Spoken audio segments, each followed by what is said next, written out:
What up? It's Ray V. Let's get it. Sad boy. Sad boy quote of the day. F ain't for feels, it's for fantasies. So let's get into our deepest fantasies, baby. I'll give you a third for him, though. Comment section. MVMT says, don't talk about Trey Benson like that. I paid a second for that guy. All I gotta say is that's rough, buddy. That is rough. Who told you to do that? Well, on a more serious note, he probably is the one that gets cut. Well, he's probably going to get cut over Connor, and he'll probably go to a team. Hopefully he could do something. Don't know about that one, though. But, without Jeremiah Love there, he would have had a decent outlook. Decent. He could have been the third down back behind Algier, maybe. This might be a blessing in disguise, man. It could have been a whole nasty season of you just watching him and hating your life. So, you got lucky. Today I'm going to go through every pick of the first round and tell you what you should do with your pick. I feel like most leagues have 12 teams, so we'll do 12 picks, 101 to 112. So if you're in a 10-team league, just scrape the last two guys off. It's okay. Just don't think about those guys. Make those guys into the second round already. And we're going to do SuperFlex. So if you're in a 1 QB league, just kick those QBs down all the way down. You don't even think about them in the first round. So let's get into it, y'all. So at 101, I would take Jeremiah Love. He's in a tier all by himself. And if for some reason you can get any of these guys, the 101 straight up for any one of these guys, I would do it. I'm going to list them. Josh Allen, Bijan Robinson, Jamar Chase, JSN, Jahmyr Gibbs, Drake May, Puka Nacua, Brock Bowers, Jaden Daniels, Malik Neighbors, Caleb Williams, Justin Jefferson, Amon-Ra St. Brown, Lamar Jackson, Trey McBride, Ashton Genty, and CeeDee Lamb. I just looked at a values list, so I was just going down the list and seeing who I'd rather have. And all these guys easily would have Jeremiah Love, or have them over Jeremiah Love.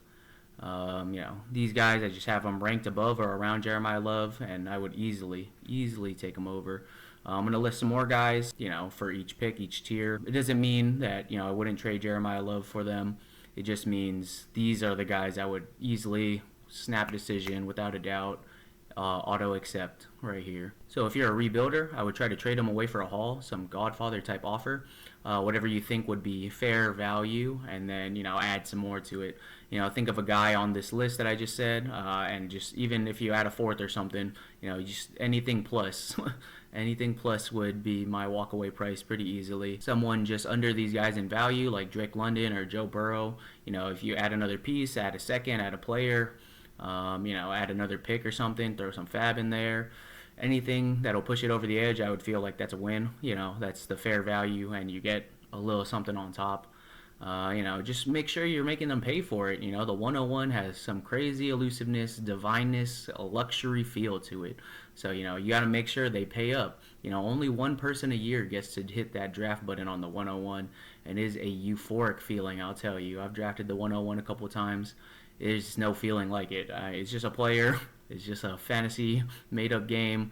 I don't know what to tell you. It's a crazy feeling to click draft on the 101. It's pretty cool. Otherwise, I'll just pull the Cardinals and take the pick. If I'm a playoff team, meaning middle of the pack or tweener type of team in your league's rankings, I would obviously still entertain Godfather offers, but I'd probably just take Love with this 101 pick. The value is there, and you could easily pick a side and rebuild or retool and or contending with him during the season. Love can help you on either side, whichever one you choose. If I'm a contender, I'm easily just taking him here and actually using him in my weekly lineup. I would definitely be targeting rebuilding teams if you would try to move them. And, you can, this young 101, nice asset, and any of those players I listed above, 1-for-1, easy swap, the youth and the feeling at drafting the 101 is definitely the rebuilder's dream, or if you find a rebuilding team, that's what they want. They just want to draft the 101. You're already expediting that, and you just jack one of those guys I listed above, and, hey, you let them dream while you take that chip. So now I got a tier break here, and I got the 102, 103, 104. I have them ranked as Carnell Tate, Fernando Mendoza, Jordan Tyson.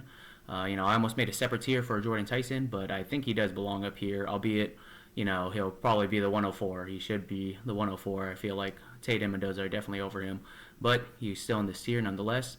Guys I would swap 1-for-1 for any of these picks would be Drake London, Devon Achane, Joe Burrow, Patrick Mahomes, Justin Herbert, Omarion Hampton, Tedoroa McMillan, Jackson Dart, Bo Nix, Trevor Lawrence, Jalen Hurts, James Cook, George Pickens. And with the 104, you might be scared of Tyson's floor or you want to be risk averse. I would trade him, the 104 specifically, or Jordan Tyson, wherever he is. I would trade him 1-for-1 for Emeka Egbuka, Colston Loveland, Jonathan Taylor, Brock Purdy, Garrett Wilson, Tyler Warren, Jordan Love, Nico Collins. The wide receivers in this tier have a chance to produce this season and can be used in any team build, rebuild, tweener, or contending. I do have Tate above Tyson because he is automatically the wide receiver 1 of his team on the Titans, and he's just the safer wide receiver. Tyson still has to jump Olave, and even though I believe he will, we still have to add that into the equation. Both Tate and Tyson have a mid-season. Tate is having the better season.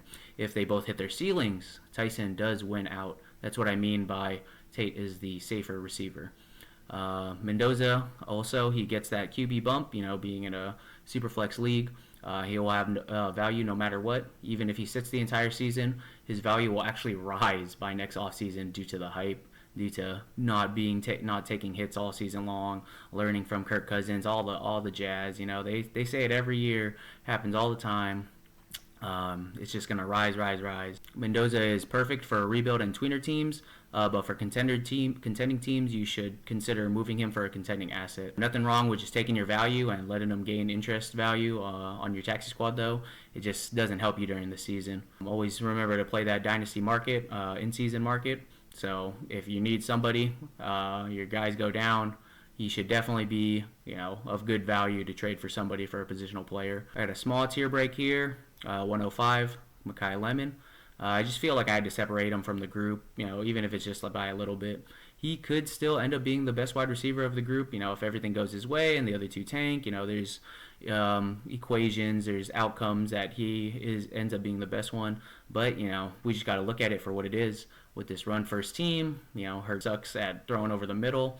Devontae Smith is ahead of him. He has other target threats in Saquon, Goddard, and Stowers. Maybe A.J. Brown. We gotta say we still gotta say A.J. Brown until he officially leaves the team, officially is traded. So it could be a super mess of a show, target volume-wise. So he has to take a bit of a bump there. I don't see him working towards being the number 1 wide receiver of this team, as long as Devontae Smith's there, if I'm being honest. While Tate and Tyson could easily take their number 1 spots of the team. At best I could see him becoming a T. Higgins, wide receiver 2 of his own team, behind Devontae Smith, obviously. If the Eagles decide to pass the ball more, they would have to be a more pass-heavy offense instead of run first as well, just to have a T. Higgins type of fantasy role as a wide receiver 2 of his own team.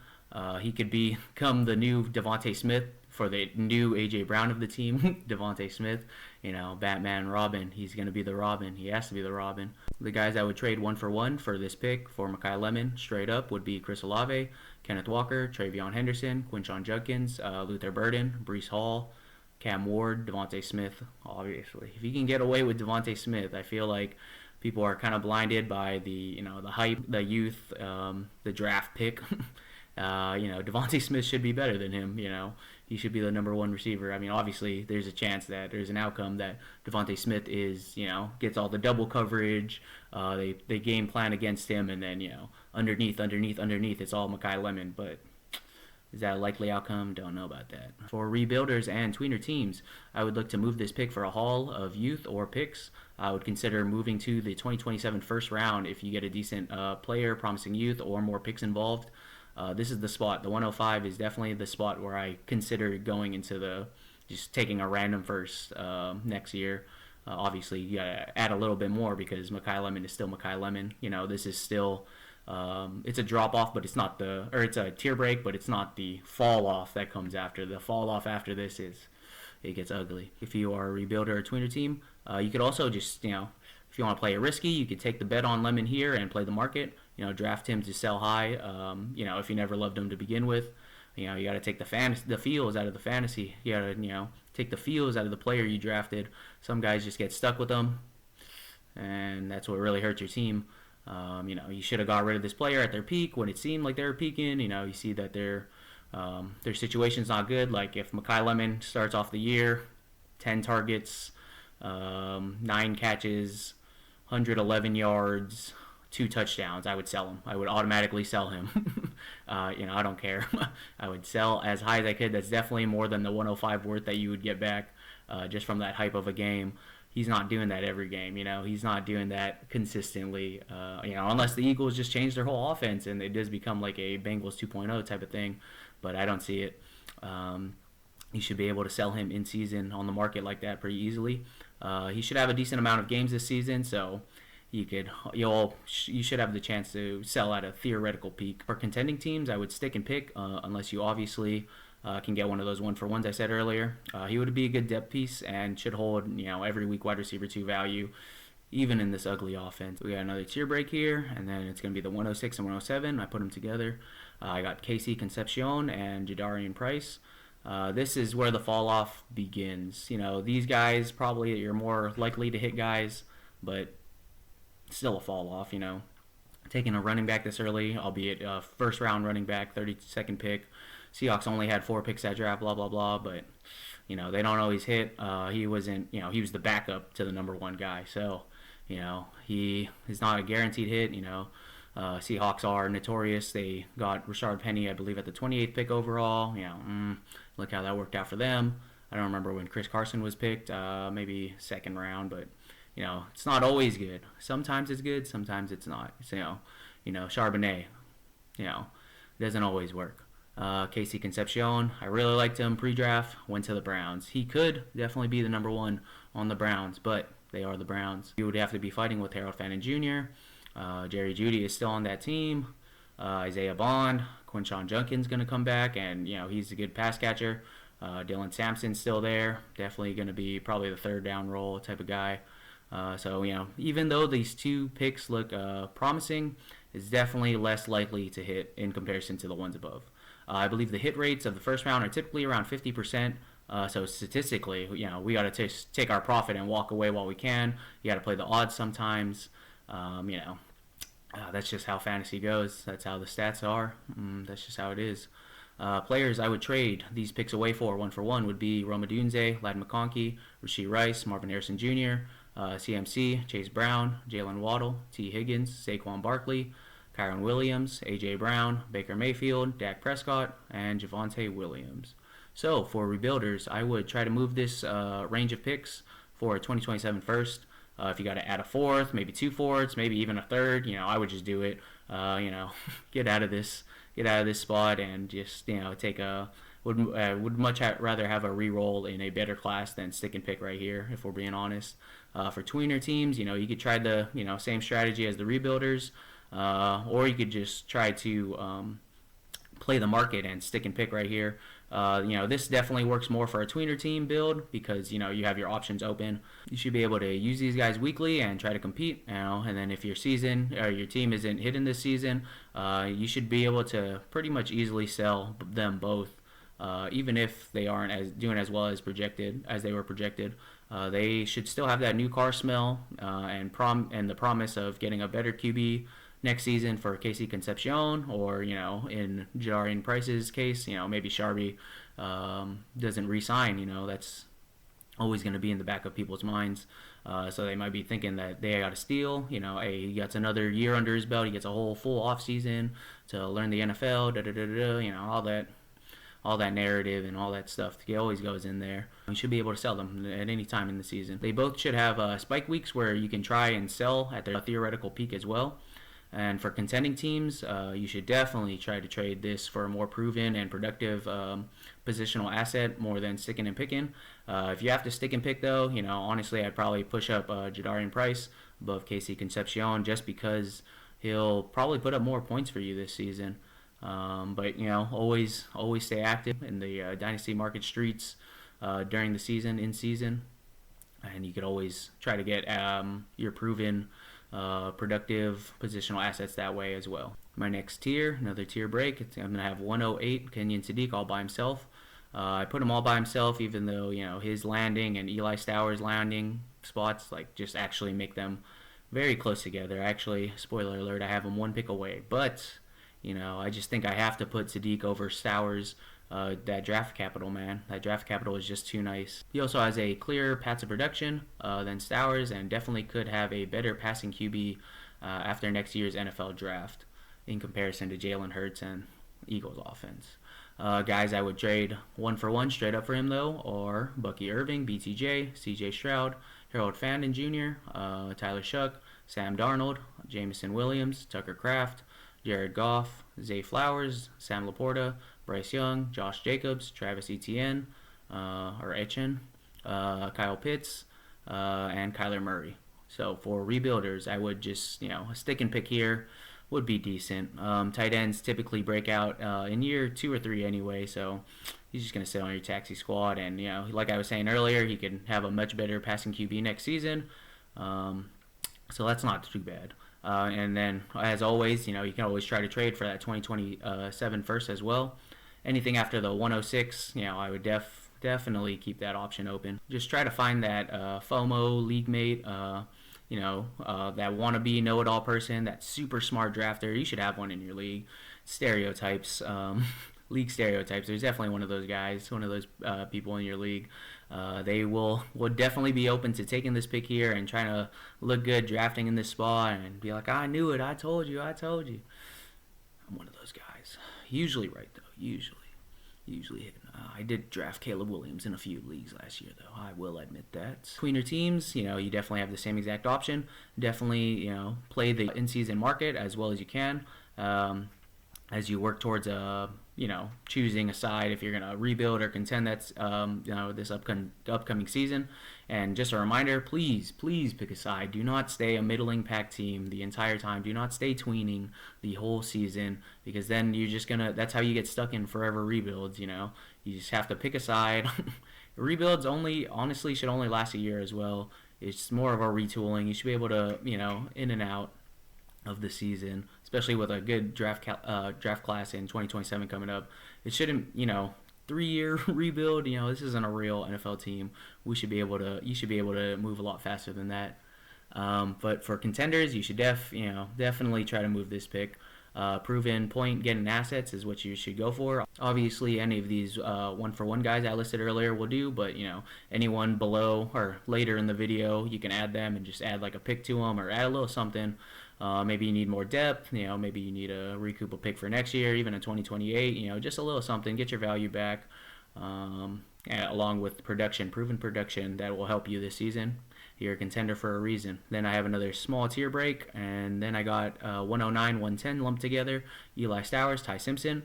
I put these guys together because in theory they are good, but they really shouldn't be producing this season. Stowers will be behind Goddard in run-first offense, competing for targets with Devontae Smith, Mekhi Lemon, Saquon, obviously Goddard, and maybe A.J. Brown. You still gotta throw that in there. A.J. Brown, it's not written yet that he's gone. Ty Simpson, in theory, he shouldn't see the field until 2 to 4 years later. He's on a Jordan Love type of arc. I always thought that Stafford would play 2 years and then just walk away, and I always pictured him walking away with McVay. That's also what I heard, and I believed it. But now I'm hearing McVay actually wants Stafford for another 3 to 4 years after his MVP season this past year. So, that's literally like a Jordan Love arc. Stafford is just holding off Ty Simpson the whole time for pretty much his whole rookie contract. I could see it, especially now after McVay was talking. But the value will remain. Just how patient will you be drafting one of these guys? Any guys that the guys that I would trade 1-for-1 straight up for these picks right here would be Malik Willis, Jordan Addison, Byshal Tuden, Oronde Gaskin, Derrick Henry, and DJ Moore. The list got smaller, but feel free to use, players are already listed. If you want to try a little bit, you can send for those guys, and you can add picks to that. You're obviously tiering up in player value, so you can do stuff like that, or any of these players that I'm going to list later on in the video. Add those guys, and then add some picks, add another player to it. The whole shebang. All these values. Probably different for most leagues, home leagues and super competitive leagues, super ball knowers. Everyone has different values. It's all good. So just try it out, just see where it gets you. This range is just super ugly though, and I feel like most people should already know. However, if you got some sleepy league mates, this is the pouncing time and range for rebuilders. I would obviously try to trade for 2027 first, like I've been saying, first, most, and always. But sticking and picking is not the worst thing to happen right here. These guys will hold value for sure, both of them. Honestly, for 2 to 3 years at minimum, they will hold that value. Ty Simpson will hold that value as long as he's sitting there, and you could just leave him on your taxi. Stowers, 2-3 year breakout for tight ends anyway. It is what it is. They'll just gain value, honestly. Tweener teams should look to trade just so they have a different asset that could fluctuate more during the season. And cross your fingers. You hopefully it's positive. Hopefully they fluctuate positively. Of course, tweener teams. Like I've been saying, you can go either way during the season, rebuild or contend. Something with value jumping up and down would probably help you more. Just so then you can pick a side, or it keeps your options open to picking a side. Rather than you pick someone here, it kind of forces you, sticking and picking here kind of locks you into a rebuilding mindset, which is fine. But that means you picked a side. You're not a tweener team anymore, is what it feels like. Trading down and playing the in-season market could work, but that will always be risky. Something like an early 2026 second round pick type of range, or maybe a 27 second if you can get that on the table, recoup some valuable assets. Trading back even to the last 3 picks of the first would give you an asset that could be used in the in-season market as well, obviously, and whatever's added to that deal. Of course, this method is never 100%, and their value will for sure fluctuate.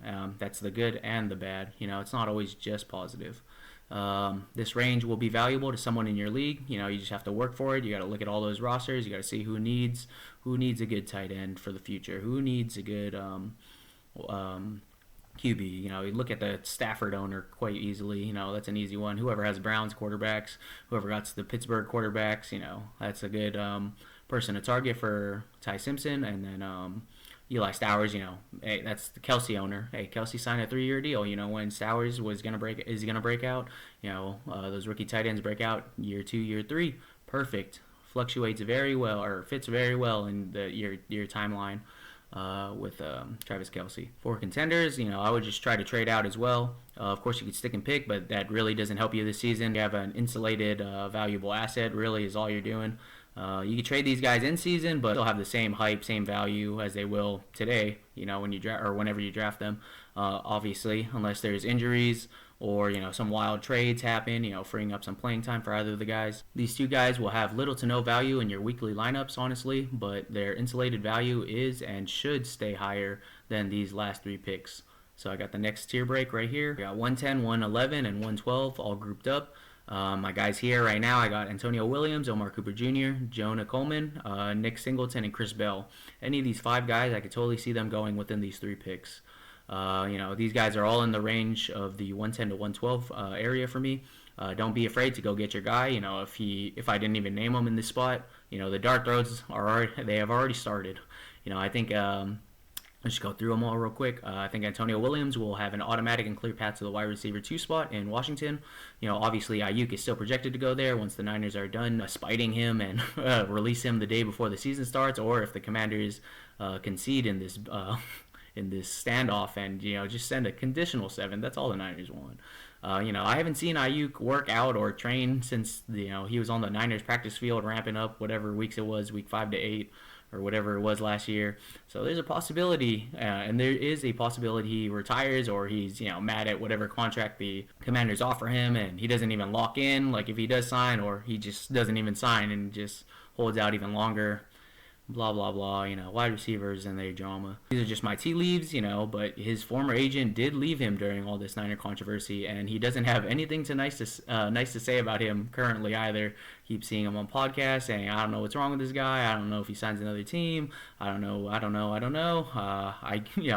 If that's what your agent is saying about you, maybe he's also spiteful. But I mean, it's possible. Omar Cooper Jr. has first-round capital, and he has the Kenyon Sadiq value insulation in him, since their QB room should be on the up and up next season. Had him a little higher pre-draft, but before the landing spot to the Jets, so I feel like he still deserves to be in the first round. Jonah Coleman, he has a chance to usurp an often injured, coming off a Liz Frank injury, J.K. Dobbins, and could even take some of R.J. Harvey's role as well. He seems to be in the best running back spot, besides Love and Price, obviously. Nick Singleton would be my next running back up, and he could honestly end up better than Coleman, if everything hits right for him. He landed with the Titans in the 5th, and he only has an undersized, aging veteran in Tony Pollard and an often injured, no ACLs Tajay Spears, both on expiring contracts after this season. So he has a clear path right here to relevancy. Lastly, Chris Bell is the next best wide receiver I have in this tier. For me, he fell in the real life draft, and he will probably fall in your guys' drafts as well, especially if your league mates are sleepy. He's coming off an ACL tear this last season, but this past season, it was looking like his best season yet.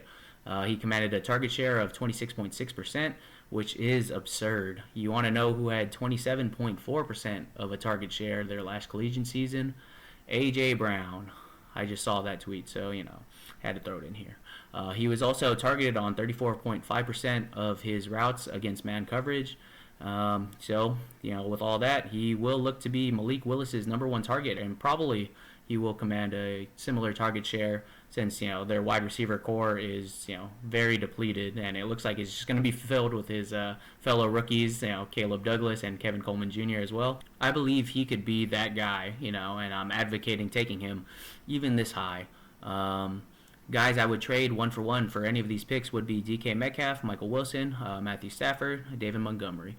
As much as I raved about all these guys, their pros and anything that could happen, all the pluses about them, each of these guys could still flop and fail. Like I was saying earlier, 50% hit rate in the first round of rookie drafts.